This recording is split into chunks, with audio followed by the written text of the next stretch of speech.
सभी विद्यार्थी को जय हिंद। आज का class SSC GD most important question का होने वाला है। सारा प्रश्न आप सभी के एग्जाम की दृष्टि से मोस्ट इम्पोर्टेंट है एंड साथ में प्रीवियस ईयर क्वेश्चन भी लिया गया है। आप सभी के लिए एग्जाम की दृष्टि से सारा प्रश्न सेलेक्टेड लिया गया है। तो चलिए देखते हैं पहला प्रश्न। इससे पहले न्यू चैनल पे हो तो चैनल सब्सक्राइब कर देना, बेल आइकन दबा देना, क्योंकि आपकी एसएससी जीडी की तैयारी प्रॉपर अच्छी तरीक़ा से हो सके। क्योंकि हमारे वीडियो में सारा प्रश्न सेलेक्टेड लिया जाता है जिस प्रकार से एग्जाम में क्वेश्चन पूछा जाता है। तो चलिए देखते हैं पहला प्रश्न। पहला प्रश्न है 10 रुपये के नोट पर किसके हस्ताक्षर होते हैं? 10 रुपये के नोट पर किसके हस्ताक्षर होते हैं? वित्त मंत्री, रिजर्व बैंक के गवर्नर, वित्त सचिव या फिर प्रधानमंत्री। तो 10 रुपये के नोट पर किसके हस्ताक्षर होते हैं? तो इसका राइट आंसर होगा ऑप्शन नंबर रिजर्व बैंक के governor. Option number B is the right answer.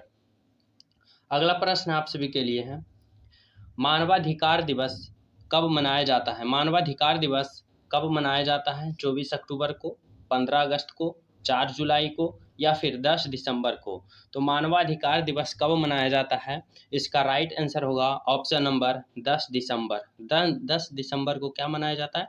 तो मानवाधिकार दिवस मनाया जाता है।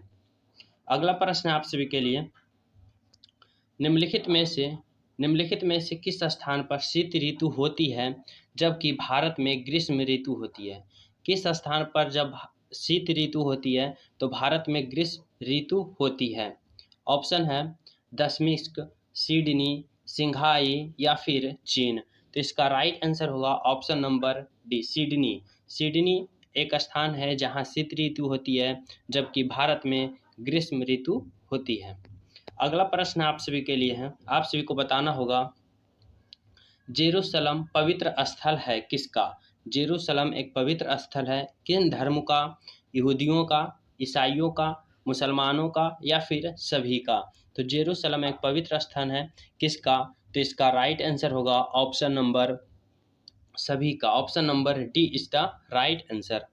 अगला प्रश्न आप सभी के लिए है, आप सभी को बताना होगा 15वीं शताब्दी के अंतिम दशक में प्रसिद्ध समुद्री यात्री वास्को डी गामा कहाँ उतरा था? वास्को डी गामा कहाँ उतरा था? कालीकट में, कोची में, गोवा में या मंगलौर में? तो वास्को डी गामा 15वीं शताब्दी के अंतिम दशक में कहाँ उतरा था? तो इसका राइट आंसर होगा option number Calicut. Option number A is the right answer. अगला प्रश्न आप सभी के लिए, इसरो ISO 9000 क्या है? ISO 9000 क्या है? एक विदेशी कार है, नई आकाशीय गैलेक्सी है, उच्च गुणवत्ता का मानक है या फिर नए रॉकेट पर प्रौद्योगिक है? तो ISO 9000 एक क्या है? तो इसका राइट आंसर होगा ऑप्शन नंबर एक, नई आकाशीय गैलेक्सी। जो भी फिलहाल में इसे खोजा गया है, नई आकाशीय Galaxy is the right answer. अगला प्रश्न आप सभी के लिए है, USA में सैन फ्रांसिस्को में गदर पार्टी का संस्थापक किसने किया था? USA में सैन फ्रांसिस्को में गदर पार्टी की स्थापना किसने किया था? लाला हरदयाल, लाला लाजपत राय, अजीत सिंह या फिर बिपिन चंद्र पाल। तो गदर पार्टी का स्थापना USA में सैन फ्रांसिस्को में कौन किए थे? तो इसका राइट आंसर होगा Lala Hardayal. Option number A is the right answer. Option number A is the right answer. अगला प्रश्न आप सभी के लिए है, आप सभी के लिए है, कोलकाता में उच्च न्यायालय की स्थापना किसके द्वारा की गई थी?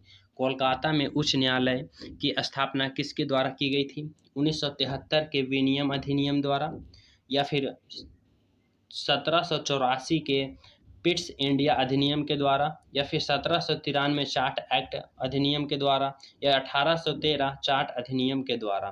तो कोलकाता में उच्चतम न्यायालय की स्थापना किसके द्वारा की गई थी?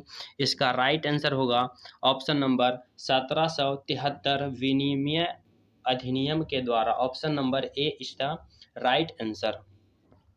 अगला प्रश्न आप सभी के लिए है, निम्नलिखित में से कौन सी नदी मकर रेखा को 2 बार काटती है? निम्नलिखित में से कौन सी नदी है जो मकर रेखा को 2 बार काटती है?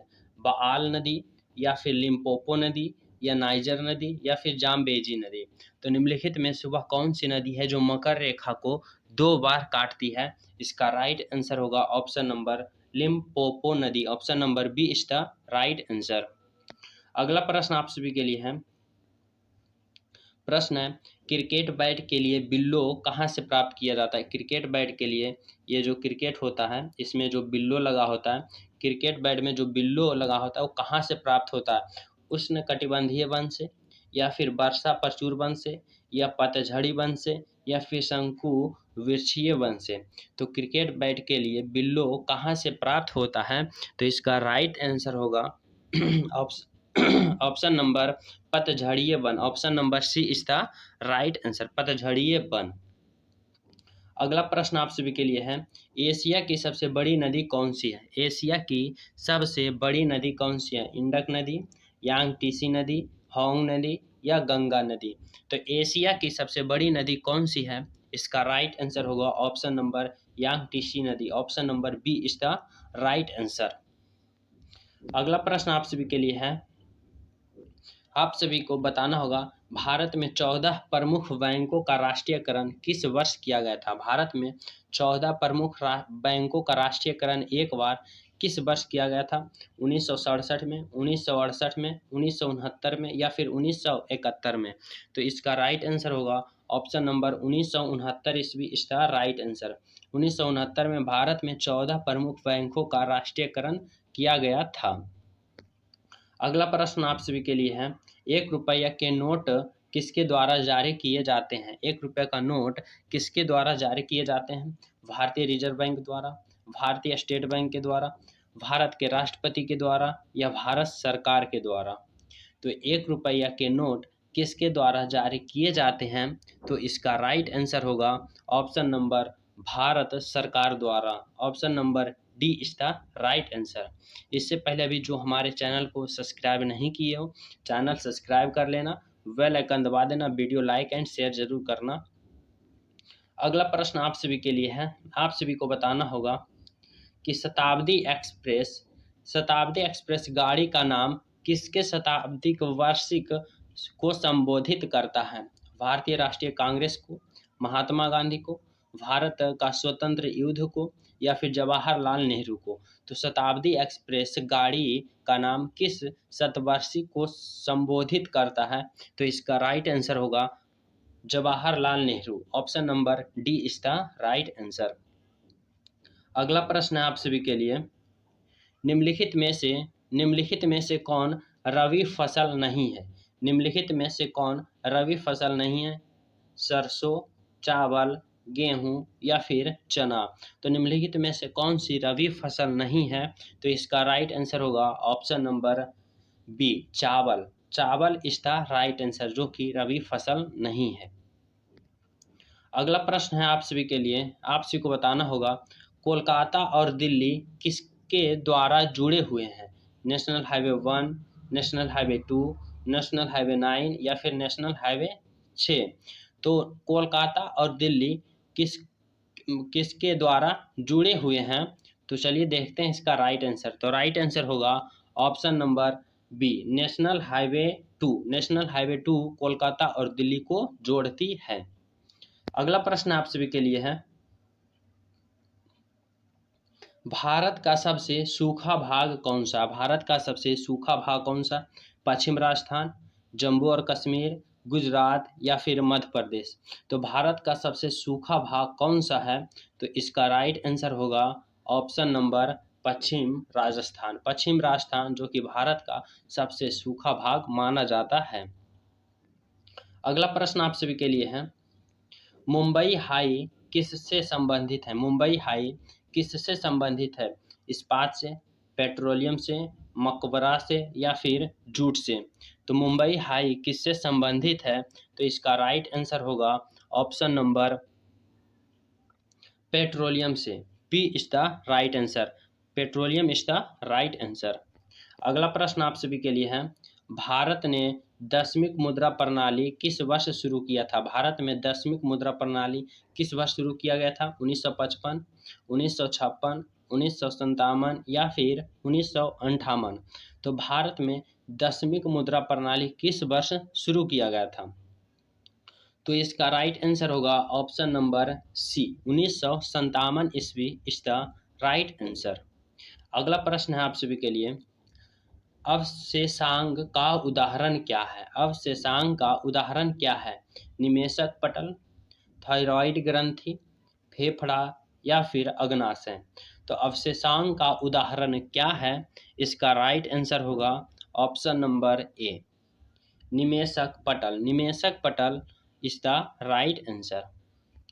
अगला प्रश्न आप सभी के लिए है, मानव की अग्रभुजा किसका उदाहरण है? मानव का अग्रभुजा किसका उदाहरण है? तृतीय श्रेणी के उत्तोलक के, चतुर्थ श्रेणी के उत्तोलक, प्रथम श्रेणी के उत्तोलक या फिर द्वितीय श्रेणी के उत्तोलक। तो मानव का अग्रभुजा किसका उदाहरण है? इसका राइट आंसर होगा तृतीय श्रेणी के उत्तोलक।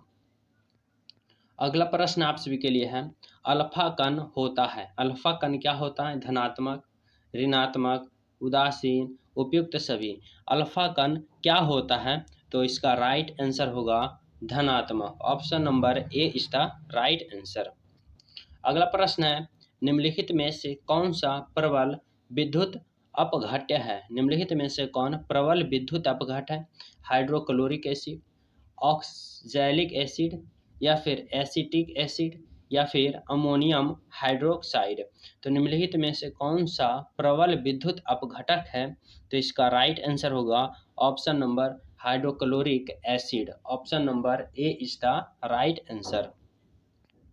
अगला प्रश्न है आप सभी के लिए, स्वचालित वाहनों में स्वचालित ब्रेक किसके सिद्धांत पर कार्य करता है? स्वचालित वाहनों में स्वचालित ब्रेक किसके सिद्धांत पर कार्य करता है? पास्कल के सिद्धांत पर या फिर आर्किमिडीज सिद्धांत, बर्नौली के सिद्धांत या फिर पॉइजन के सिद्धांत। तो स्वचालित वाहनों में द्रवित ब्रेक किसके सिद्धांत पर कार्य करता है? तो राइट आंसर होगा पास्कल के सिद्धांत पर।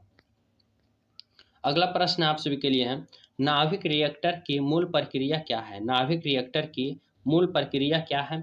संलयन, विखंडन, रेडियो सक्रियता या फिर उपयुक्त में से कोई नहीं। तो नाभिकीय रिएक्टर के मूल प्रक्रिया क्या है? तो इसका राइट आंसर होगा संलयन। Option number A is the right answer. अगला प्रश्न है, कंप्यूटर को बूट करने के लिए किसकी आवश्यकता होती है? कंप्यूटर को बूट करने के लिए किसकी आवश्यकता होती है? ऑपरेटिंग सिस्टम, असेंबलर, कंपाइलर या फिर लोडर। तो कंप्यूटर को बूट करने के लिए किसकी आवश्यक होती है? इसका राइट आंसर होगा loader. Option number D is the right answer.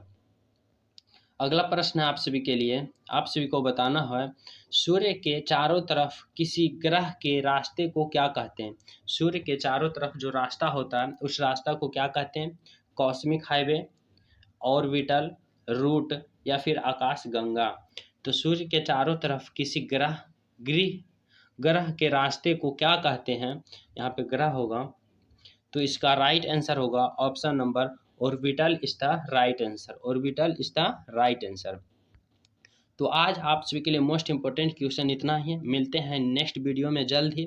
अगर हमारे चैनल को अभी तक सब्सक्राइब नहीं किए हो, चैनल सब्सक्राइब कर देना, वीडियो लाइक एंड शेयर जरूर करना, साथ ही हमारे चैनल को सब्सक्राइब कर देना ताकि जब भी मोस्ट इंपोर्टेंट क्वेश्चन का सीरीज आए आप सभी के पास नोटिफिकेशन जल्द से जल्द पहुँचे। Thank you for watching video all students. सभी को जय हिंद।